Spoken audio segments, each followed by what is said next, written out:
Military families have incredible stories of perseverance while navigating frequent moves, deployments, food insecurity, transitioning out of the military, and more. This is the place for them to share those stories, highlighting unique experiences of military families. Welcome to the Professional Dependent Podcast. What's up, everybody? Hey, welcome back to the Professional Dependent Podcast. I am your host, Mike. If this is your first time joining us, please make sure you like and subscribe so you can check out all the other videos we have, so you don't miss any of the other interviews we have coming up and any of the other information that I have to be putting out. If you are a repeat customer, a repeat listener, thank you. Appreciate you being here. Um, honestly don't know a whole lot about what I'm going to talk about this week.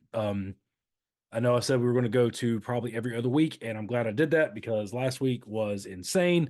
Both of my kids are in the middle of their, I guess you can call it their busy season, or if you're a Taylor Swift fan, their busy era. I don't know. I think, is that a thing?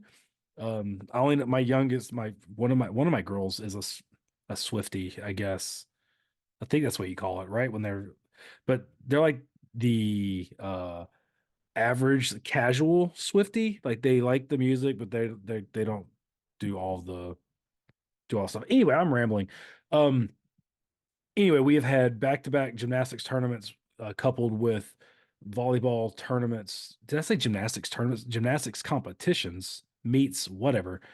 Anyway, it has been super busy and not quite overwhelming, but close. You know how you feel sometimes where you're kind of riding that line where you're like, if this were just a little bit busier, it would be too much. That's where we're at. We are right there on the verge. I have my first, I guess you could call it my first professional photography gig. A friend of ours, my wife's supervisor, actually, who we've been friends with from a couple duty stations ago. We just happen to be able to work with her again while we're here. She's promoting today to full bird colonel and terminal rank for her, and I was asked to photograph it, and I'm super excited. I know, if you listen to one of the other podcasts where I talked about kind of finding your niche and things, and I talked about photography and military spouses, there are a million other photographers out there that are spouses that she could have picked. One of my good friends, Jason, is one of those people that honestly, I think if he wasn't working today, I probably would have said, "Why don't you get Jason to do it?" But anyway, it's neither here nor there. This is not the type of photography that I really want to do. Um, Meaning that I like taking pictures. I like capturing a moment, being able to tell somebody's story.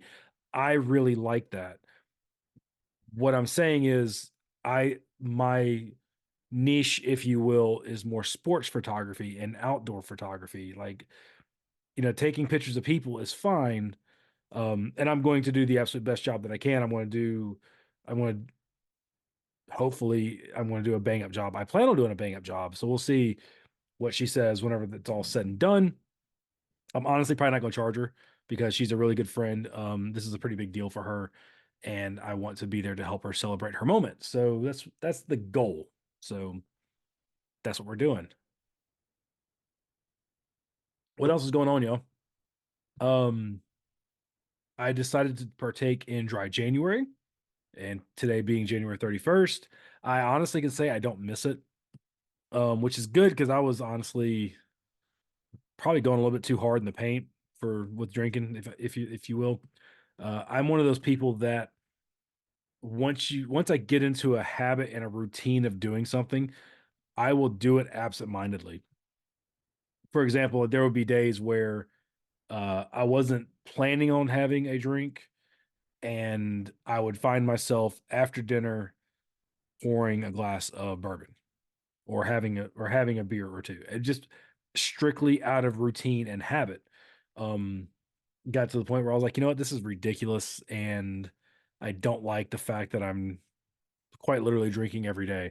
So I was glad to have a excuse, if you will, to kind of put the brakes on it a little bit and remind me who's actually in control.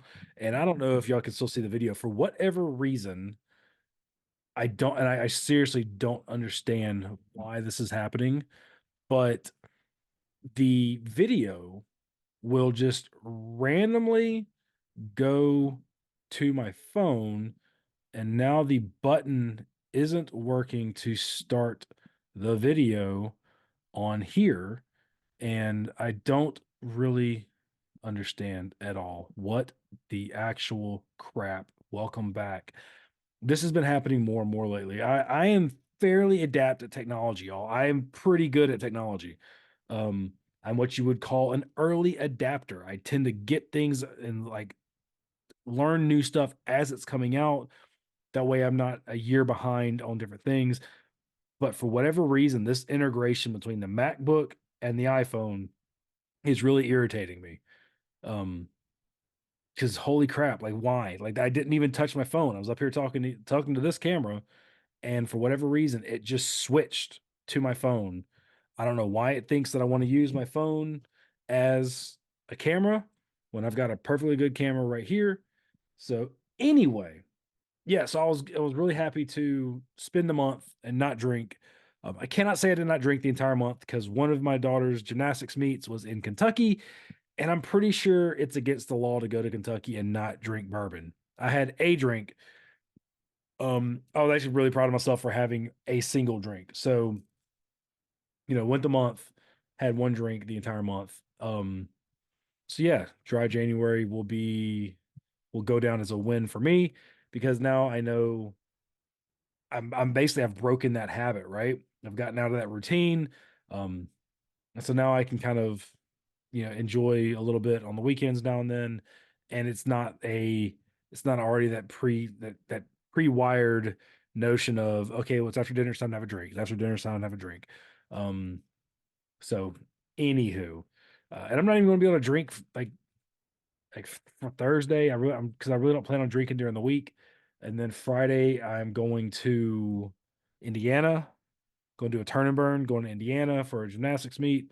Hopefully, meet up with my buddy Dan, uh, Dan Kidd in Indiana. If you don't know him, he is I guess he's a big bourbon guy. Anyway, he is super cool dude. I've been internet friends with him for a couple years now, and I'm finally getting a chance to hopefully meet up with him. So I'm excited about that because I like meeting people that are cool. And I've been, like I said, I've been internet friends with him for a while, and seems like a really cool dude. So we're going to meet up with him after this gymnastics meet, maybe go out to dinner. Um, he's going to bring, hopefully, he brings Laura, his fiance, wife, girlfriend, whatever. She's super cool too. And we'll see what happens with that. So, what else is going on, y'all? I guess if I had to talk about anything, I'm going to talk again about jobs and building relationships using LinkedIn as a platform. I know I've kind of been rambling here for a little bit, but I had I know I mentioned not long ago that I am now gainfully employed. When I say gainfully, I'm meaning I have a job. It's not a job I particularly enjoy. I'm not even worried about my employer seeing this, um, because my supervisor knows I don't particularly enjoy the job. It is there are aspects of it that I do like. My supervisor is really cool. A couple of the guys that I work with are really dope. The work it's not work I enjoy. It is mainly landscape type work, and I do not like that type of job. I don't like doing it at home. I don't like doing it getting paid for it. I do it and I do it well. I told them during the job interview, I said, because they asked me, with my particular background and my work history and my, you know, education, because I am way way overqualified in a completely different arena than doing landscaping. Um, I'm the only person that I work with that has an advanced degree. And that's not saying that I'm better than anybody. I'm not, because some of these guys can work circles around me. And that's to me, that's saying something because I'm no slouch when it comes to work and I'll get it there and work. Um, but some of these guys have been doing work like this for quite a while and they're really good at it. I'm not going to argue that point.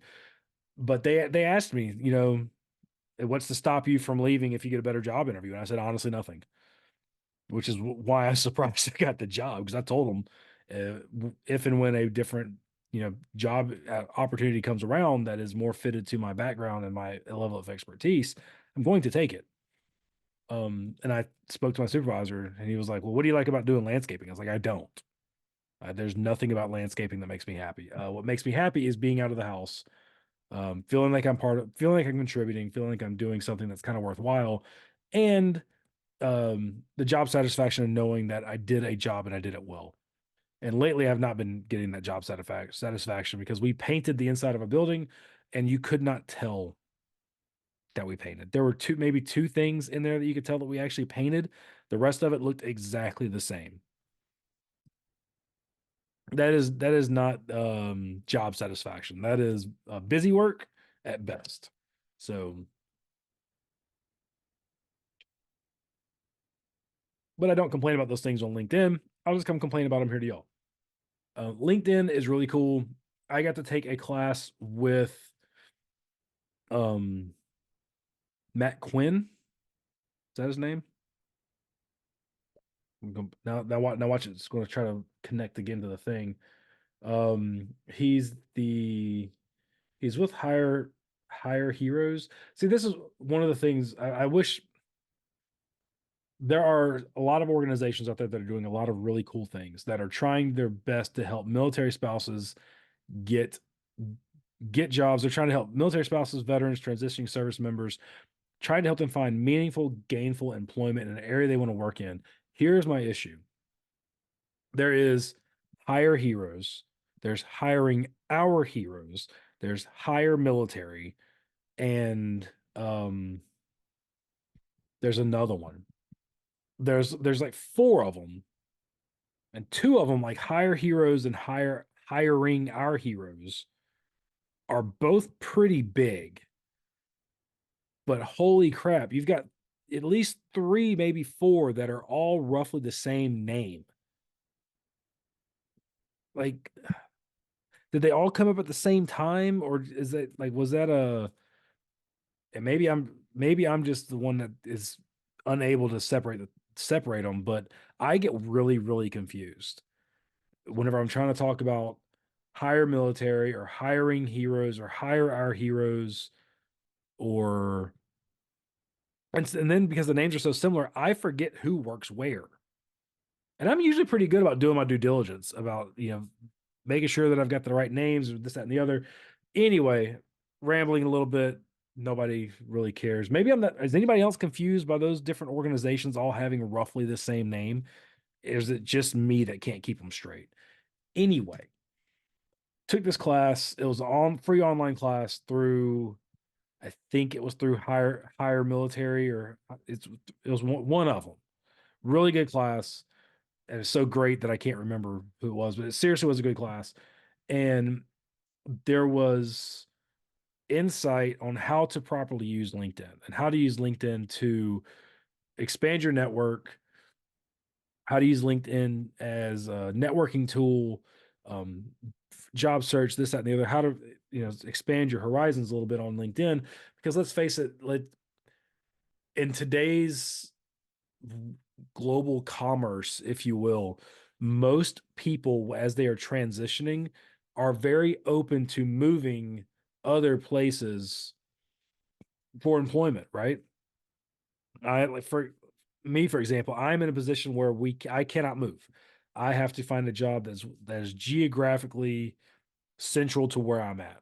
I've got a radius that I can work out of because I'm here, but if my wife deploys, I need to be, pretty close to home base. Also, I know been a really big push for return to work. I don't understand why. OPM just came out saying how their productivity actually went up with people doing remote work from home. I get it. There's probably some jobs that you really just can't do fully as effectively to the best of your ability from home. Some people really like working in an office and they like being around other folks, but with remote work, with the capabilities that we now know remote work offers, there's a lot of companies that are still open to the idea of allowing you to work remotely depending on the job. Um, Somebody like me that needs to stay centrally located here, I've got a couple of airports that are close by. If I was able to find a position that was offered remote work, but maybe I had to fly out somewhere a couple times a year, I could probably still do that. And we could probably make that work. But there's lots of opportunity, lots of different things that are available because of the way the world moves. It has started moving kind of since 2020. We're going into 2024. We're a month or 1 month into 2024 now. So it's kind of, we've had 3 full years of kind of navigating this remote work expansion and seeing the benefits. We're actually able to get some data back and show why it's working well. I'll talk to a friend of mine about this. Oh, excuse me. And he brought up a very good point that a lot of the companies that are complaining and really pushing this, hey, let's come back to the office. There are people that have office space that they are either stuck in long-term leases on or the buildings that they own, and they have to justify those buildings, right? Sorry, I'll explain in a second. So they've got these big buildings, they've got all this office space. They have to justify why they have this space. And so that's why there's a big push for bringing people back to the office. Like, hey, we got 20,000 square feet of office space over here. We need, cars in the parking lot because we bought this building or we're in a 30-year lease on it. We can't get out of it. That's why there's that to me, and it makes sense, right? If you're a company and you're in a long-term lease on a building and you've been in this lease, let's just say 7, 8 years, then the pandemic hit or then 2020 happened and everybody started working from home. Well, you've lost 3, 4 years of people being in the office, and now you're like, no, we're paying for this building. By God, we're going to use it. To me, that's really what's driving the return to office.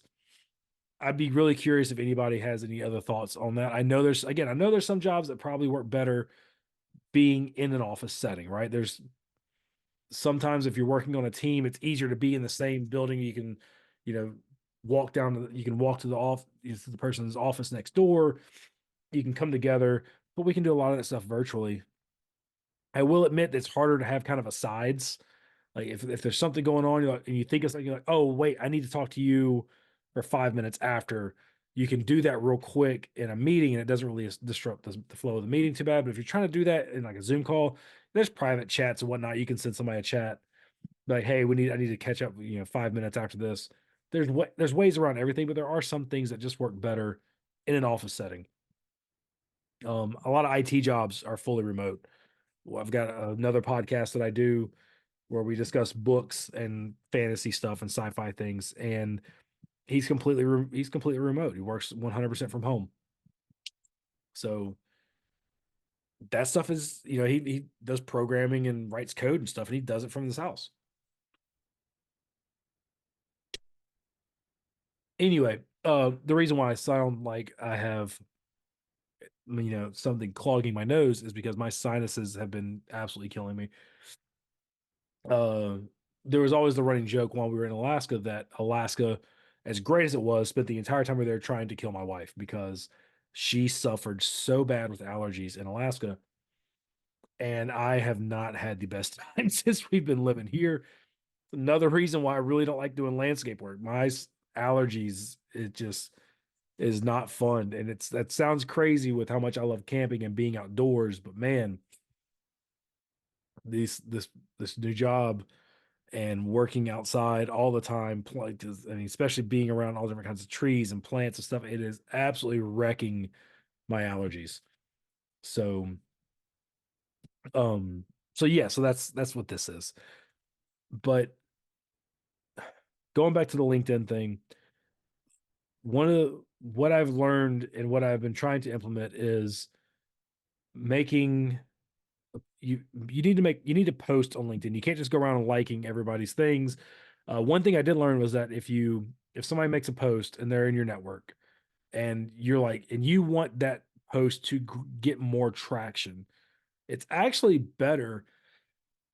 Excuse me, my goodness, it's actually better for that post for you to leave a comment than to repost it.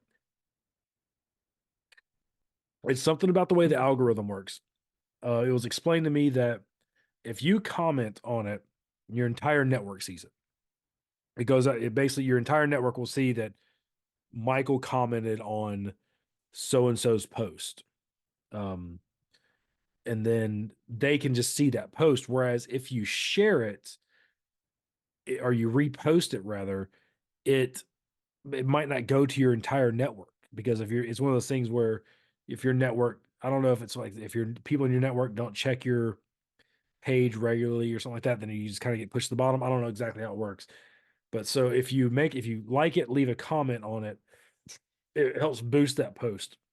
Um, and then you need to make, I think he said, I think it was 3 posts a week. I think the way he said it was 3 posts a week, 5 new connections a day, something like that. And that's like to really like build, kind of aggressively build your network.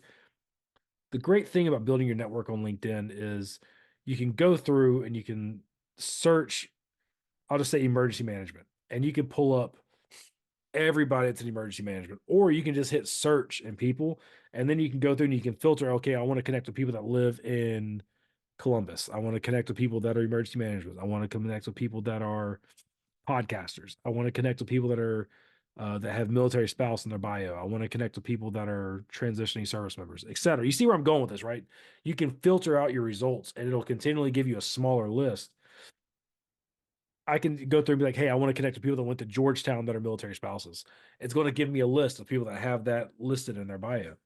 So you have options there. And what you can do is you start building your network that way. You send them a connection. If it's somebody that you really want to connect with, I definitely recommend sending a note saying, hey, saw your page. I also went to Georgetown, Hoya Saxa.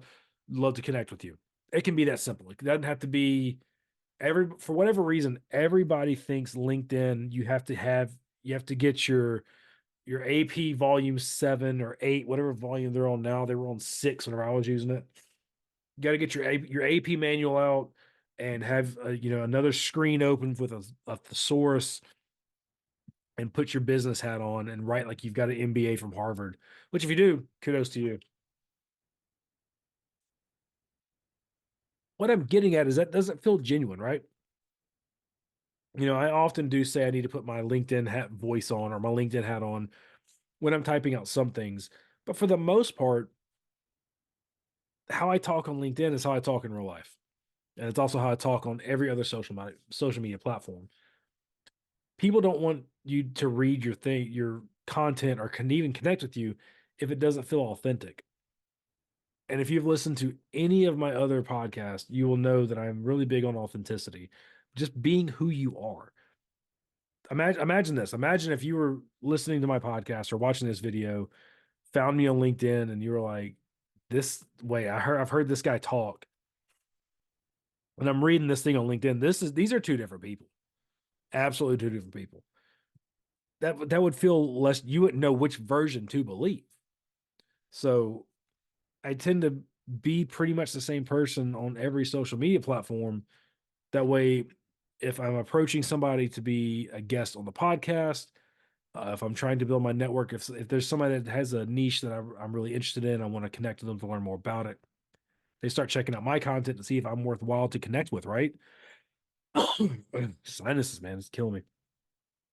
They start checking me out to see if I'm worthwhile to connect with, because you have to bring something to the table. If to make a connection with somebody, you can't just be like, "Oh, hey, check me out. I'm cool. I'll vouch for me." You have to provide something. Like most people are open to the idea of connecting, based sometimes just based on face value, but you have to bring something to the table to be to have to be able to stay in the room, right? Sometimes a connection can get you in the door. You gotta have a reason to stay in the room to be a part of that conversation. So, you know, show that you have something to offer. And by that, I mean, show that you are willing to have a conversation, show that you are sharing information.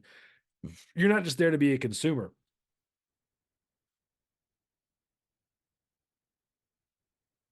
One of my big goals for this year is to consume less and create more. There's enough people out there that are just consuming content. I mean, think about it right now. How many people just sit there and mindlessly scroll on their phones? There's a guy I work with. Every time you see him, he's doing this, just scrolling away on his phone, and he lies about it. He'll be like, "Oh no, I was, I was talking to my mom." It's like, dude, you're not talking to your mom, just sitting there staring at your phone, doing this with your finger. It's there's you can at least just own it. Like, and there's enough people that are mindlessly consuming, and there's levels to that. Like, it's fine to consume if you're consuming for a point. For example, I've been watching masterclass videos, which if holy crap, like I'm one lesson away from completing one whole series on photography. And there's been so many moments in that video series that I was just like, wow, this turns most of what I know about photography on its head. Because if you're into photography, what's one of the first things that pretty much any pro photographer tells you is get your camera out of auto, right? Yes, get your camera out of auto, take control of your camera. But sometimes being in auto is not a bad thing. And that's what this guy was saying. His name is Jimmy Chin. He's a National Geographic photographer. He does a lot of like mountaineering, backcountry, alpine climbing, and he took a picture skiing down the north face of Everest. And the shot that he was showing in this class was a phenomenal shot. It was absolutely amazing.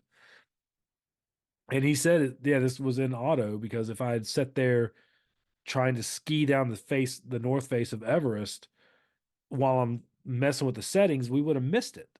So I just left it in auto, took the shot, and kept going. And I think that really says a lot about the rule. There's always an exception to the rule. Not every rule, especially when you're creating, not every rule is hard and fast. There's always going to be exceptions. So understanding what those exceptions are, when to use them, is beneficial. So if you're consuming to get better about something, then that's probably fine. I consume. I mean, I'll sit there and look at my phone and scroll on it every now and then.